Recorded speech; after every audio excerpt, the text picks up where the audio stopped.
ఇన్నాళ్ల ఖాళీని భర్తీ చేసే భారీ ప్రాజెక్టులన్నీ క్యూ కడుతున్నాయి హరీష్ శంకర్ ముందు. ఇన్నేళ్ళు ఒక లెక్క, ఇకపై ఇంకో లెక్క అన్నట్టుంది ఆయన స్టైల్ చూస్తుంటే. మిస్టర్ బచ్చన్ పోస్ట్ ప్రొడక్షన్ పనుల్లో బిజీగా ఉన్న హరీష్ శంకర్ నెక్స్ట్ ప్లానింగ్ ఎలా ఉందో తెలుసా? మిస్టర్ బచ్చన్ సినిమా విడుదల పనుల్లో బిజీగా ఉన్నారు హరీష్ శంకర్. ఆగస్టు 15న ప్రేక్షకుల ముందుకు రానుంది మిస్టర్ బచ్చన్. ఈ సినిమా పోస్ట్ ప్రొడక్షన్ పనులు ఇప్పుడు శరవేగంగా జరుగుతున్నాయి. ఓవైపు వాటిని చూసుకుంటూనే పబ్లిసిటీ వ్యవహారాల్లోనూ యాక్టివ్గా ఉన్నారు హరీష్. దీని తర్వాత ఎలాగో ఉస్తాద్ భగత్ సింగ్ లైన్లో ఉంది. ఈ సినిమా రిలీజ్ కాగానే Ram Pothineni movie pre production పనులు మొదలు పెట్టేస్తారట హరీష్ శంకర్.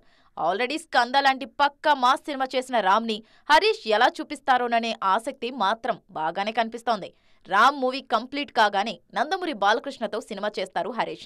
బాలయ్యతో సినిమా కంప్లీట్ చేయగానే మెగాస్టార్తో మూవీ మొదలు పెట్టేస్తారట హరీష్. ఆల్రెడీ చేతి నిండా సినిమాలతో బిజీగా ఉన్న చిరంజీవి రీసెంట్ గా హరీష్ చెప్పిన పాయింట్ కి గ్రీన్ సిగ్నల్ ఇచ్చారన్నది టాలీవుడ్ సర్కిల్స్ లో వైరల్ అవుతున్న న్యూస్.